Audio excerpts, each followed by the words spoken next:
നമ്മുടെ രണ്ടാമത്തെ അധ്യായത്തിന്റെ രണ്ടാം ഭാഗത്തിലേക്ക് എല്ലാവർക്കും സ്വാഗതം. നമ്മൾ കഴിഞ്ഞ ക്ലാസ്സിൽ പറഞ്ഞു നിർത്തിയ കാര്യങ്ങൾ നിങ്ങൾ വായിച്ചിട്ടുണ്ടാവുമെന്ന് വിശ്വസിക്കുന്നു. അടുത്ത നമ്മൾ ഇന്നത്തെ കാര്യങ്ങൾ, ഇന്ന് നമ്മുടെ പ്രധാന പോയിന്റ് ജനസംഖ്യയുടെ പ്രായഘടന. ജനസംഖ്യയുടെ പ്രായഘടന. മൊത്തം ജനസംഖ്യയ്ക്ക് ആപേക്ഷികമായി വിവിധ പ്രായ വിഭാഗങ്ങളിലുള്ള വ്യക്തികളുടെ അനുപാതമാണ് ജനസംഖ്യയുടെ പ്രായഘടന എന്ന് പറയുന്നത്. മൊത്തം ജനസംഖ്യയ്ക്ക് ആനുപാതികമായി വിവിധ പ്രായഘടനയിലുള്ളവരുടെ അനുപാതം. അതായത് നമുക്ക് ഒരു പ്രദേശത്തെ അല്ലെങ്കിൽ നമ്മുടെ ഇന്ത്യയിലെ തന്നെ ജനസംഖ്യ എടുത്താൽ അതിൽ 1 വയസ്സുള്ള കുട്ടികളുണ്ടാകാം, 5 വയസ്സുള്ള കുട്ടികളുണ്ടാകാം, 1-നും 5-നും ഇടയിൽ, 5-നും 10-നും ഇടയിൽ, 10-നും 25-നും ഇടയിൽ, 25-നും 45-നും ഇടയിൽ, 45-നും 50, അങ്ങനെ വ്യത്യസ്തമായ പ്രായഘടനയുള്ള കുട്ടികൾ അല്ലെങ്കിൽ ജനങ്ങളുണ്ടാകാം. ഇവരെ എപ്പോഴും ഒരുപോലെ ആയിരിക്കണമെന്നുമില്ല. ചിലപ്പോൾ കുട്ടികളുടെ എണ്ണം കൂടുതലായിരിക്കും, ചിലപ്പോൾ മുതിർന്നവരുടെ എണ്ണം കൂടുതൽ, ചിലപ്പോൾ വാർദ്ധക്യമുള്ളവരുടെ എണ്ണം കൂടുതലായിരിക്കും. അപ്പൊ ഇതിനെക്കുറിച്ചുള്ള ഒരു ഘടനാപരമായ പഠനമാണ് നമ്മൾ ഇവിടെ നടത്താൻ ഉദ്ദേശിക്കുന്നത്. പ്രായഘടന എപ്പോഴും ഒരുപോലെ ഇരിക്കണമെന്നില്ല. വികസനത്തിന്റെ തലങ്ങള്, ആയുർദൈർഘ്യം എന്നിവയനുസരിച്ച് പ്രായഘടനയിൽ എപ്പോഴും മാറ്റം വരാം. വികസനങ്ങൾ നന്നായി നടക്കുന്ന അല്ലെങ്കിൽ നന്നായി ഉള്ള ഒരു സമൂഹത്തില് ചിലപ്പോൾ വാർദ്ധക്യം ചെന്നവരുടെ എണ്ണമായിരിക്കാം കൂടുതൽ. അപ്പൊ അങ്ങനെ വ്യത്യസ്തമായ സമൂഹങ്ങളിൽ വ്യത്യസ്തമായ ഒരു പ്രായഘടനയായിരിക്കും ഉണ്ടാകുക. നേരത്തെ പറഞ്ഞ പോലെ 1 മുതൽ എത്രയാണോ അവസാനത്തെ പ്രായമുള്ള വ്യക്തി അവർ ഉൾക്കൊള്ളുന്നതാണ് ആ പ്രായഘടന. ഇനി പ്രായഘടനയിൽ നമ്മൾ എണ്ണം കൂടിക്കൂടി വന്ന് വാർദ്ധക്യമാവരുടെ എണ്ണം കൂടി വരിക എന്ന് വിചാരിക്കുക. കമ്പയർ ചെയ്യുമ്പോൾ വാർദ്ധക്യമായവരുടെ എണ്ണമാണ് കൂടി വരുന്നതെന്ന് വിചാരിക്കുക. ആനുപാതികമായി അവരുടെ എണ്ണം കൂടി വന്നാൽ അതിന് നമ്മൾ വാർദ്ധക്യം ബാധിക്കുന്ന ജനസംഖ്യ എന്നൊരു പേര് നമ്മൾ കൊടുക്കാറുണ്ട്. വാർദ്ധക്യം ബാധിക്കുന്ന ജനസംഖ്യ. അതായത് ആനുപാതികമായി മറ്റ് ജനസംഖ്യയുടെ പ്രായഘടനയുമായി കൺസൾട്ട് ചെയ്യുമ്പോൾ അവിടെ പ്രായമായവരുടെ എണ്ണമാണ് കൂടുതൽ. അതിനെ നമ്മൾ വാർദ്ധക്യം ബാധിക്കുന്നവരുടെ ജനസംഖ്യ എന്ന് നമ്മൾ പറയാറുണ്ട്. അടുത്തൊരു പദമാണ് ആശ്രിത അനുപാതം. എന്താണ് ആശ്രിതര്? മറ്റുള്ളവരെ ആശ്രയിച്ച് ജീവിക്കുന്നവർ. ഇവ വിദ്യാർത്ഥികൾ, ജോലിയില്ലാത്തവര്, പ്രായമായവര്, ഇവർക്ക് ഒക്കെ മറ്റുള്ളവരെ ആശ്രയിച്ചേ പറ്റുള്ളൂ. ഇവർക്ക് സ്വന്തമായി വരുമാനം ഉണ്ടാക്കാനുള്ള ശേഷിയില്ല. പഠിക്കുന്ന കുട്ടികൾക്കാണെങ്കിൽ തന്നെയും പ്രായമായവർക്കൊക്കെ ആണെങ്കിൽ തന്നെയും അവർക്ക് ജോലിയില്ല. അപ്പൊ അവര് സ്വാഭാവികമായിട്ടും ആശ്രയിക്കുന്ന ആരെയായിരിക്കും? ജോലിയുള്ളവരെ ആയിരിക്കും. ഇവരെയാണ് നമ്മൾ ആശ്രയിക്കുന്ന ജനവിഭാഗം എന്ന് പറയുന്നത്. ആശ്രയിക്കുന്ന പ്രായഘടനയിലുള്ളവർ എന്നാണ് നമ്മൾ ഇവരെ പറയുക. അത് ആരൊക്കെ ഉണ്ടാകാം? വിദ്യാർത്ഥികളുണ്ടാകാം, തൊഴിലില്ലാത്തവരുണ്ടാകാം, പ്രായമായവരൊക്കെ അതിൻ്റെ അകത്തുണ്ടാകാം. ഇനി അതുമായി ബന്ധപ്പെട്ട പദമാണ് ആശ്രയ അനുപാതം എന്ന് പറയുന്നത്. ആശ്രിത അനുപാതം. ആശ്രിതരുടെ ജനസംഖ്യയെ ജോലി ചെയ്യുന്നവരുടെ ജനസംഖ്യ കൊണ്ട് ഹരിച്ചാൽ ലഭിക്കുന്നതാണ് ആശ്രിത അനുപാതം. ആശ്രിത ജനസംഖ്യയെ ജോലി ചെയ്യുന്നവരുടെ ജനസംഖ്യ കൊണ്ട് ഹരിച്ചാൽ ലഭിക്കുന്നതാണ് ആശ്രിത അനുപാതം. ഇപ്പൊ ഒരു സമൂഹത്തിൽ മൊത്തം 100 പേരുണ്ടെന്ന് വിചാരിക്കാം. അതിൽ 50 പേര് ആശ്രിതരും 50 പേര് ജോലി ചെയ്യുന്നവരുമാണെന്ന് കൺസിഡർ ചെയ്യാം. അപ്പൊ എന്തായിരിക്കും? ആശ്രിതർ 50, ജോലി ചെയ്യുന്നവർ 50. അപ്പൊ 50/50 എത്ര കിട്ടും? നമുക്ക് 1 കിട്ടും. അപ്പൊ ആശ്രിത അനുപാതം എത്രയായിരിക്കും? അവിടെ 1 ആയിരിക്കും. ഇനി വേറൊരു സമൂഹത്തിൽ നോക്കിയാൽ അവിടെ 100 പേരുണ്ട്. 75 പേര് ആശ്രിതരാണ്, 25 പേര് ജോലിയുള്ളവരാണ്. അപ്പൊ ആശ്രിത അനുപാതം എങ്ങനെ കണക്കാക്കാൻ പറ്റും നമുക്ക്? 75/25 എത്രയായിരിക്കും? ആശ്രിത അനുപാതം എത്രയായിരിക്കും? 3/1. എത്ര വരും നമുക്ക്? 3 കിട്ടും. ആശ്രിത അനുപാതം എന്ത് ചെയ്തു? കൂടി. ആശ്രിത അനുപാതം കൂടുന്നത് നമുക്ക് നല്ലതാണ്. ഒരു സമൂഹത്തിന്, ഒരു രാജ്യത്തിന് നല്ലതാണ്? ഒരിക്കലും അല്ല. ആശ്രിത അനുപാതം കുറഞ്ഞിരിക്കുന്നതാണ് ഒരു രാജ്യത്തിന്റെ സമ്പദ് വ്യവസ്ഥയ്ക്ക് ഏറ്റവും നല്ലത്. ഇപ്പോൾ 75 പേര് ആശ്രിതരും 25 പേര് ജോലി ചെയ്യുന്നതായപ്പോൾ ആ 25 പേര് ജോലി ചെയ്യുന്ന 75 പേർക്ക് വേണ്ടി കൊടുക്കേണ്ടി വരുന്നു. അപ്പൊ ആശ്രിത അനുപാതം കൂടി. ആ ഒരു സാമ്പത്തിക നിലയിൽ ഒരു രാജ്യത്തിന് സാമ്പത്തിക പുരോഗതി ഉണ്ടാക്കാൻ സാധിക്കില്ല. അപ്പൊ എപ്പോഴും ആശ്രിത അനുപാതം കുറഞ്ഞിരിക്കുന്നതാണ് ഒരു സമൂഹത്തില് സാമ്പത്തിക ഭദ്രതയ്ക്ക് ഏറ്റവും നല്ലത്. ഉദാഹരണത്തിന് ഇപ്പൊ 25 ഒരു സമൂഹത്തിൽ 100 പേരുണ്ട്. അതിൽ 25 പേര് മാത്രം ആശ്രിതരും 75 പേര് ജോലിയുള്ളതാണെന്ന് കൺസിഡർ ചെയ്യാം. അപ്പൊ എങ്ങനെയായിരിക്കും നമ്മുടെ നേരത്തെ ഇക്വേഷൻ? 25/75. അപ്പൊ എന്തൊരും? 1/3. അത് 0.3 വരുള്ളൂ. ആശ്രിത അനുപാതം കുറഞ്ഞു. അവിടെ എന്തുണ്ടാകാൻ സാധ്യതയുണ്ട്? സാമ്പത്തിക ഭദ്രത ഉണ്ടാകാൻ സാധ്യതയുണ്ട്. അപ്പൊ നമുക്ക് മനസ്സിലായല്ലോ, ആശ്രിത അനുപാതം കുറയുന്നതാണ് ഒരു സമൂഹത്തിന് എപ്പോഴും നല്ലത്. അതിനെങ്ങനെയുള്ളവരായിരിക്കണം? പ്രായമായവരുടെ എണ്ണം കുറഞ്ഞൊരവസ്ഥയിൽ വരണം, ജോലിയില്ലാത്തവരുടെ എണ്ണം കുറയണം. ആ ഒരു അവസ്ഥയിൽ വന്നെങ്കിൽ മാത്രമേ നമുക്ക് ആശ്രിത അനുപാതം എന്ത് ചെയ്യാൻ പറ്റുള്ളൂ? കുറയ്ക്കാനായിട്ട് കഴിയുള്ളൂ. ഇങ്ങനെ ജോലി ചെയ്യാൻ പ്രാപ്തിയില്ലാത്തവരുടെ എണ്ണത്തെ അപേക്ഷിച്ച് ജോലി ചെയ്യാൻ പ്രാപ്തിയുള്ളവരുടെ എണ്ണം കൂടുന്ന അവസ്ഥയെ നമ്മൾ ജനസംഖ്യ ലാഭവിഹിതം എന്ന് പറയും. ജോലി ചെയ്യാൻ പ്രാപ്തിയില്ലാത്തവരുടെ എണ്ണത്തെ അപേക്ഷിച്ച് ജോലിയുള്ളവരുടെ എണ്ണം കൂടുന്നതിന് നമ്മൾ എന്ത് പറയുന്നു? ജനസംഖ്യ ലാഭവിഹിതം എന്ന് പറയും. ഈ ജനസംഖ്യ ലാഭവിഹിതം ഒരു താൽക്കാലിക പ്രതിഭാസമാണ്. എപ്പോഴും അങ്ങനെ നിലനിൽക്കണമെന്നില്ല.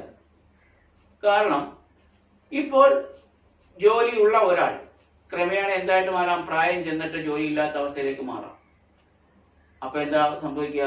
ജനസംഖ്യ ലാഭവിഹിതം എന്ത് ചെയ്യും? കുറയും. ആശ്രിത ശതമാനം എന്ത് ചെയ്യുന്നു? കൂടുകയും ചെയ്യും.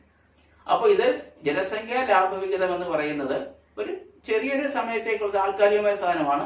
അത് പ്രായഘടന മാറുന്നതനുസരിച്ച് അങ്ങോട്ടും ഇങ്ങോട്ടും മാറിക്കൊണ്ടിരിക്കുക. അപ്പൊ എന്താ ജനസംഖ്യ ലാഭവിഹിതം?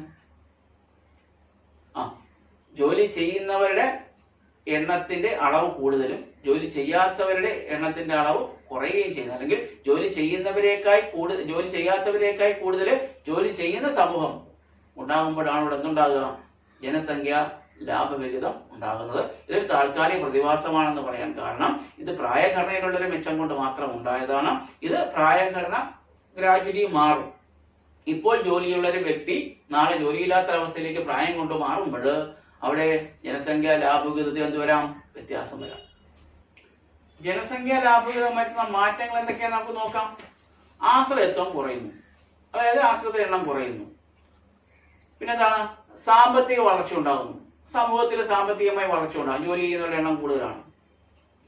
തൊഴിലാളികളുടെ വിതരണം എന്ത് ചെയ്യുന്നു? കൂടും. എല്ലാവർക്കും ജോലി ചെയ്യാനുള്ള അവസരം ലഭിക്കുന്നു. പിന്നെ ഇതെന്താണ്? ഈ മാറ്റം എന്താണ്? താൽക്കാലികമാണ്. ഒരു താൽക്കാലികമായ മാറ്റമാണ്. അതുപോലെ ജോലി ചെയ്യുന്നവരുടെ സമൂഹത്തിൽ ജോലി ചെയ്യുന്നവരുടെ എണ്ണം കൂടുതലും ജോലി ചെയ്യാത്തവരുടെ എണ്ണം എന്ത് ചെയ്യുന്നു? കുറയുകയും ചെയ്യുന്നു. അപ്പൊ ഇത് ജനസംഖ്യ ലാഭവിഹിതത്തിന്റെ ആ സമയത്തുള്ള ഒരു പ്രത്യേകത മാത്രമാണ്. സാമ്പത്തിക വളർച്ച ഉണ്ടാകുന്നു, ആശ്രയത്വം കുറയുന്നു, മാറ്റം താൽക്കാലികമാണ്, തൊഴിലാളികളുടെ വിതരണം കൂടുന്നു, ജോലി ഇല്ലാത്തവരുടെ എണ്ണം കുറയുകയും ജോലിയുള്ളവരുടെ എണ്ണം എന്ത് ചെയ്യുന്നു? കൂടുകയും ചെയ്യുന്നു. ഒരു ജനസംഖ്യ ലാഭവിഹിതം ഉണ്ടാകുമ്പോൾ ഇത്തരം മാറ്റങ്ങൾ സമൂഹത്തിൽ എന്ത് ചെയ്യുന്നു? ഉണ്ടാകും. നമ്മൾ അടുത്ത പഠിക്കുന്നത് ഇന്ത്യൻ ജനസംഖ്യയുടെ വളർച്ചയും വലിപ്പവും. അതാണ് നമുക്ക് അടുത്ത പോയിന്റ്. ഞാൻ പട്ടിക ബോർഡിൽ പ്രദർശിപ്പിച്ചിട്ടുണ്ട്, അത് നിങ്ങളൊന്ന് ശ്രദ്ധിക്കുക. എന്തൊക്കെ അനുമാനങ്ങൾ രൂപീകരിക്കാൻ കഴിയും? 2011 സെൻസസ് പ്രകാരം ഇന്ത്യയിലെ ജനസംഖ്യ 121 കോടിയാണ്. ഇന്ത്യൻ ജനസംഖ്യയുടെ വളർച്ചാ നിരക്ക് എല്ലായ്പ്പോഴും അത്ര ഉയർന്ന തോതിലായിരുന്നില്ല. 901 951 മധ്യേ ജനസംഖ്യയുടെ ശരാശരി വാർഷിക വളർച്ചാ നിരക്ക് 1.33% കൂടിയില്ലെന്ന് പട്ടികയിൽ നിന്ന് മനസ്സിലാക്കാം. ഇത് ഇന്ത്യയെ സംബന്ധിച്ച് മതിയായ വളർച്ചാ നിരക്കാണ്. എന്നാൽ 911 21 മധ്യേ വളർച്ചാ നിരക്ക് കുത്തനെ ഇടിയുകയും -0.03% മാറുകയും ചെയ്തു. അതായത് വിപരീത വളർച്ചാ നിരക്കിലേക്ക് എത്തി. 1921 വരെയുള്ള ജനസംഖ്യാ വർധനവ് വളരെ മന്ദഗതിയിലാണുള്ള കാരണങ്ങൾ നമുക്കൊന്ന് പരിശോധിക്കാം. 1918-19 കാലത്തുണ്ടായ പകർച്ചപ്പനിയാണ് ജനസംഖ്യാ വർധന തടഞ്ഞു നിർത്തിയ ഏറ്റവും പ്രധാനപ്പെട്ട കാരണം. മാരകമായ രോഗങ്ങളും പ്ലേഗ്, മലേറിയ എന്നിവയും കടുത്ത ക്ഷാമങ്ങളും ലക്ഷക്കണക്കിന് ജനങ്ങളുടെ ജീവൻ അപഹരിക്കുകയുണ്ടായി. ഇത് വളർച്ചാ നിരക്ക് കുറയ്ക്കാനായിട്ട് കാരണമായി. ഇനി മറ്റു കാര്യം ശ്രദ്ധിക്കാം. ഇന്ത്യയിലെ ജനനമരണ നിരക്കുകളിലെ മാറ്റങ്ങളാണ് ചാർട്ട് 1 നൽകിയിരിക്കുന്നത്. ജനസംഖ്യാ പരിവർത്തന ഘട്ടത്തിന്റെ സ്വാധീനം ഈ ഗ്രാഫിൽ വ്യക്തമായി മനസ്സിലാക്കാം. 1931 മുൻപ് ജനനനിരക്കും മരണനിരക്കും ഒരുപോലെ ഉയർന്നതായിരുന്നു. എന്നാൽ പരിവർത്തന വേളയ്ക്ക് ശേഷം മരണനിരക്കുകൾ കുത്തനെ കുറയുന്നു. എന്നാൽ ജനന നിരക്ക് നേരിയ തോതിൽ മാത്രമേ എന്തുള്ളൂ കുറയുന്നുള്ളൂ. 1921 ശേഷം മരണനിരക്ക് കുറയുവാൻ പ്രധാനമായും 2 കാരണങ്ങളാണ്. ഒന്ന്, ക്ഷാമ നിവാരണ പദ്ധതികളും 2, പകർച്ചവ്യാധികളുടെ നിയന്ത്രണവും. അപ്പൊ ഈ കാര്യങ്ങളൊക്കെ തന്നെ നമുക്ക് ഈ പട്ടികയിൽ നിന്നും മനസ്സിലാക്കാം. ശ്രദ്ധിക്കുക, ജനസംഖ്യാ പിരമിഡ്. പ്രായഘടനയുടെ രേഖീയ ചിത്രമാണ് ജനസംഖ്യാ പിരമിഡ്. നമ്മുടെ പുസ്തകത്തിൽ കുറെ പിരമിഡ് കൊടുത്തിട്ട് ഞാൻ പുസ്തകത്തിൽ തന്നിരിക്കുന്ന 1-2 ചിത്രമാണ് ഇവിടെ കാണിക്കുന്നത്. പ്രായഘടനയുള്ളവരെ, നമ്മുടെ വ്യത്യസ്തമായ പ്രായത്തിലുള്ളവരെ ഒരു പ്രത്യേക രീതിയിൽ രേഖീയമായി നമ്മൾ അറേഞ്ച് ചെയ്ത്, ഇതിനെയാണ് നമ്മൾ ജനസംഖ്യ പിരമിഡ് എന്ന് പറയുന്നത്. ഈ പിരമിഡിൽ നോക്കി നമുക്ക് ഏത് പ്രായത്തിലുള്ളവരാണ് കൂടുതൽ, ഏത് പ്രായത്തിലുള്ളവരാണ് കുറവ് എന്ന് നമുക്ക് കണ്ടെത്താൻ കഴിയും. ഇത് നോക്കിക്കൊണ്ട് തന്നെ നമുക്ക് അത് ഒരു രാജ്യത്തിന് ഗുണപ്രദമായ, ഒറ്റ നോട്ടത്തിൽ കൊണ്ട് തന്നെ മനസ്സിലാകും ആ ഈ ജനസംഖ്യാ പിരമിഡ് രാജ്യത്തിന് പുരോഗതി നൽകുന്നതാണോ അല്ലെങ്കിൽ സാമ്പത്തിക ഉന്നമനം ഉണ്ടാക്കിയ ഒരു പട്ടികയാണോ എന്നൊക്കെ നമുക്ക് ഒറ്റ നോട്ടത്തിൽ തന്നെ മനസ്സിലാക്കാൻ സഹായിക്കുന്ന ഒരു സംവിധാനമാണ് ജനസംഖ്യാ പിരമിഡ്. പക്ഷെ അതിൽ നമുക്ക് നോക്കിയാൽ തന്നെ അറിയാം, ഒരു പ്രത്യേക പ്രായത്തിലുള്ളവരുടെ എണ്ണം കൂടിയിരിക്കുന്നു, പ്രത്യേക പ്രായത്തിലുള്ള എണ്ണം കുറഞ്ഞിരിക്കുന്നു. അപ്പൊ നമുക്കത് വിശകലനം ചെയ്തറിയാം ഏത് പ്രായത്തിലുള്ളവരുടെ എണ്ണമാണ് കൂടിയിരിക്കുന്നത്. ഇപ്പോൾ ജോലി ചെയ്യാൻ തക്ക പ്രായമുള്ളവരുടെ എണ്ണമാണ് കൂടിയിരിക്കുന്നതെങ്കിൽ നമുക്ക് എന്ത് നിഗമനത്തിൽ എത്തിച്ചേരാൻ പറ്റും? അത് ഒരു നല്ല സമ്പദ് വ്യവസ്ഥ ഉണ്ടാകുന്ന ഒരു തലത്തിലേക്കാണ് രാജ്യം പോയിക്കൊണ്ടിരിക്കുന്നത്. ഇനി മറിച്ച് ജോലി ചെയ്യാൻ കഴിയാത്ത പ്രായമായവരുടെ എണ്ണത്തിലാണ് വർധന ഉണ്ടായിരിക്കുന്നത് എന്ന് നമ്മൾ എന്ത് പറയും? പ്രായമായവരുടെ എണ്ണത്തിലും കുട്ടികളുടെ എണ്ണവുമാണ് കൂടുതലെങ്കിൽ നമ്മൾ എന്താ പറയുക? ആ രാജ്യത്തില് സാമ്പത്തിക ഭദ്രതയില്ല, സാമ്പത്തിക പിന്നോക്കാവസ്ഥ ഉണ്ടാകാനുള്ള സാധ്യതയുണ്ട്. അപ്പൊ എപ്പോഴും നമുക്ക് ഈ പ്രായഘടന നോക്കുമ്പോൾ, ഈ പിരമിഡ് നോക്കുമ്പോൾ മധ്യഭാഗത്ത്, അതായത് താഴെ നിന്നാണ് നമ്മൾ പോയിരിക്കുന്നത്, 1 വയസ്സ് 1 വയസ്സ് മുതലാണ് പോയിരിക്കുന്നത്, മുകളിലേക്കെല്ലോ പ്രായം കൂടിയവരുടെ എണ്ണം വരും. ഇതിനിടയിൽ മധ്യഭാഗത്ത് കൂടുതലായി ഇതുള്ള വ്യാപ്തമുള്ള അല്ലെങ്കിൽ തള്ളി നിൽക്കുന്ന ഗ്രാഫുകൾ ഉണ്ടെങ്കിൽ നമ്മൾ അതിന് എന്ത് പറയും? നമ്മൾ അത് ജോലി ചെയ്യാൻ പ്രാപ്തരായവരുടെ എണ്ണം കൂടുതലുള്ള ഗ്രാഫാണ്.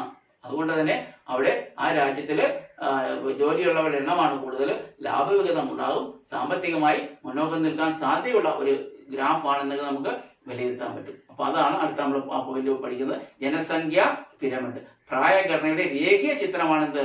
ജനസംഖ്യ പിരമിഡ്. അത് നോക്കിക്കഴിഞ്ഞാൽ ഒറ്റ നോട്ടത്തിൽ നമുക്ക് ആ രാജ്യത്തെ കുറിച്ചുള്ള അവരുടെ സാമ്പത്തിക അവസ്ഥയും ഏത് പ്രായത്തിലുള്ളവരാണ് കൂടുതലെന്നും അത് ലാഭവിഹിതം ഉണ്ടോ എന്നും ആശ്രിത അനുപാതം എങ്ങനെയാണെന്ന് നമുക്ക് എന്ത് ചെയ്യാൻ പറ്റുന്നു? മനസ്സിലാക്കാനായിട്ട് സാധിക്കും. നമുക്ക് അടുത്ത പാർട്ടിലേക്ക് പോകാം. ഇന്ത്യയിലെ സ്ത്രീ പുരുഷ അനുപാതം നിങ്ങൾ പട്ടികയിലേക്ക് ഒന്ന് നോക്കുക. ഞാൻ അത് നമുക്കൊന്ന് വിശകലനം ചെയ്യാം. ഇന്ത്യയിലെ താഴ്ന്ന സ്ത്രീ പുരുഷ അനുപാതം, നമ്മൾ നേരത്തെ പറയുന്ന സ്ത്രീ പുരുഷ അനുപാതത്തിൽ പ്രദേശത്ത് ഒരു രാജ്യത്തുള്ള 1000 പുരുഷന്മാർക്ക് എത്ര സ്ത്രീകൾ എന്നാണ് സ്ത്രീ പുരുഷ അനുപാതം കൊണ്ട് സൂചിപ്പിക്കുന്നത്.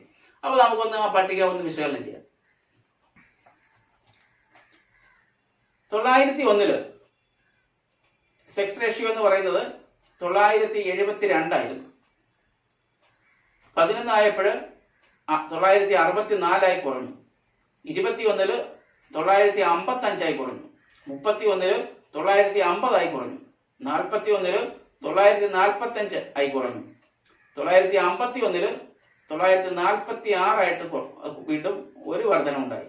961 941 സ്ത്രീ പുരുഷ അനുപാതം കുറഞ്ഞു. 71 930 വീണ്ടും കുറഞ്ഞു.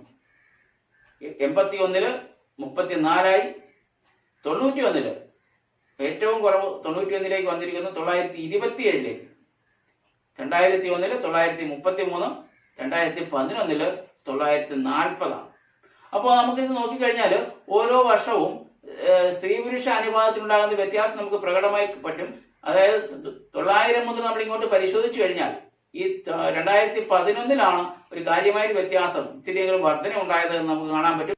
നമുക്ക് ഈ പട്ടിക ഒന്ന് പരിശോധിച്ചാൽ മനസ്സിലാകുന്നത് 901 മുതൽ 2011 വരെയുള്ള കാലയളവിൽ സ്ത്രീ പുരുഷ അനുപാതം, സ്ത്രീകളുടെ എണ്ണം കുറഞ്ഞുകൊണ്ടിരിക്കുകയായിരുന്നു എന്ന് നമുക്ക് മനസ്സിലാക്കാൻ പറ്റും. അതിൽ ചെറിയ വ്യത്യാസം വന്നിരിക്കുന്നത് ഒരു 7 കൂടിയിരിക്കുന്നത് നമുക്ക് 2011. അതുവരെ ഇങ്ങനെ കുറഞ്ഞുകൊണ്ട് വന്നുകൊണ്ടിരിക്കുകയായിരുന്നു. അപ്പൊ ഇങ്ങനെ സ്ത്രീ പുരുഷ അനുപാതം, സ്ത്രീകൾ കുറയുന്നത് ഒരു സമൂഹത്തെ സംബന്ധിച്ച് നല്ലൊരു കാര്യമല്ല എന്ന് നമുക്കറിയാം. സ്ത്രീ പുരുഷ അനുപാതം വർഷങ്ങളായി കുറഞ്ഞു വരുന്ന അവസ്ഥയാണ് നമ്മൾ കണ്ടത്. 2011 ആയപ്പോൾ അത് ചെറിയൊരു വർധന ഉണ്ടായെന്ന് മാത്രം. എന്നാലും കാലങ്ങളായി സ്ത്രീകളുടെ എണ്ണം കുറഞ്ഞുകൊണ്ടേ വരുന്നു. സ്ത്രീകളുടെ എണ്ണം ഇങ്ങനെ കുറഞ്ഞു വരാനുള്ള കാര്യത്തെക്കുറിച്ച് നമുക്കൊന്ന് പരിശോധിക്കാം. ഒന്ന്, ആരോഗ്യപരമായ കാരണങ്ങൾ. സ്ത്രീകൾക്ക് പുരുഷന്മാരെയൊക്കെ അപേക്ഷിച്ച് ആരോഗ്യ പ്രശ്നങ്ങൾ കൂടുതലാണ്. മറ്റൊന്ന്, പ്രസവത്തോടെയുള്ള സ്ത്രീകളുടെ മരണം, പോഷക ആഹാരക്കുറവ്, വൈദ്യസഹായത്തിൻ്റെ ലഭ്യത കുറവ്, ഗതാഗത സൗകര്യമില്ലായ്മ, പെൺകുട്ടികളോടുള്ള മനോഭാവത്തിലെ വ്യത്യാസം, പെൺകുട്ടികൾ സമൂഹത്തിൽ ശാപവും ബാധ്യതയുമായി കാണുന്നു, ശൈശവകാലത്തെ കടുത്ത അവഗണന, പെൺ ഭ്രൂണഹത്യ, സ്ത്രീധനം മുതലായവ സ്ത്രീ പുരുഷ അനുപാതത്തിൽ സ്ത്രീകളുടെ എണ്ണം കുറഞ്ഞു വരുന്നതിന് ഒരു തരത്തിലല്ലെങ്കിൽ മറ്റൊരു തരത്തിൽ കാരണമാകും. സ്ത്രീ പുരുഷ അനുപാതം കുറയുന്നുള്ള കാരണങ്ങളെ കുറിച്ച് നമ്മൾ പറഞ്ഞു. ഇനി അത് എങ്ങനെ പരിഹരിക്കാം നമുക്ക് നോക്കാം. സാമൂഹ്യ വികസനം. സമൂഹം വികസിക്കുകയാണെങ്കിൽ ആധുനിക ചികിത്സാ സമ്പ്രദായങ്ങളും മറ്റും നമുക്ക് നല്ല രീതിയിൽ പ്രയോഗിക്കാൻ കഴിയും. അപ്പോൾ സ്ത്രീകളുടെ മരണനിരക്ക് നമുക്ക് താരതമ്യേന കുറയ്ക്കുവാൻ കഴിയും. കാരണം പ്രസവ സമയത്തും മറ്റും ഉണ്ടാകുന്ന മരണനിരക്ക് സ്ത്രീകൾക്ക് പൊതുവെ പുരുഷന്മാരെക്കാൾ കൂടുതലാണ്. അത് നമുക്ക് കുറയ്ക്കുവാനായി കഴിയും. മറ്റൊന്ന്, പോഷകാഹാരം നൽകുന്ന പദ്ധതി ആവിഷ്കരിക്കുക. പൊതുവിദ്യാഭ്യാസത്തിന്റെ വളർച്ച. പൊതുവിദ്യാഭ്യാസം വളർന്നു കഴിഞ്ഞാൽ അതിലുള്ള സമൂഹത്തിന് ബോധവൽക്കരണം നടത്താനായിട്ട് കഴിയും. നിയമപ്രകാരം പെൺ ഭ്രൂണഹത്യ നിയന്ത്രിക്കുകയും നിരോധിക്കുകയും ചെയ്യുക. അപ്പോൾ അത് കുട്ടികൾ ഭ്രൂണ അവസ്ഥയിൽ തന്നെ മരിക്കുന്ന ഒരവസ്ഥ നമുക്ക് ഒഴിവാക്കാൻ കഴിയും. ഇത്തരം കാര്യങ്ങളിൽ സമൂഹത്തിൽ ഒരു ബോധവൽക്കരണം നടത്തിക്കഴിഞ്ഞാൽ സമൂഹത്തിൽ സ്ത്രീ പുരുഷ അനുപാതം കുറയുന്നത് നമുക്ക് ഒരു പരിധിവരെ കുറയ്ക്കുവാനായിട്ട് കഴിയും.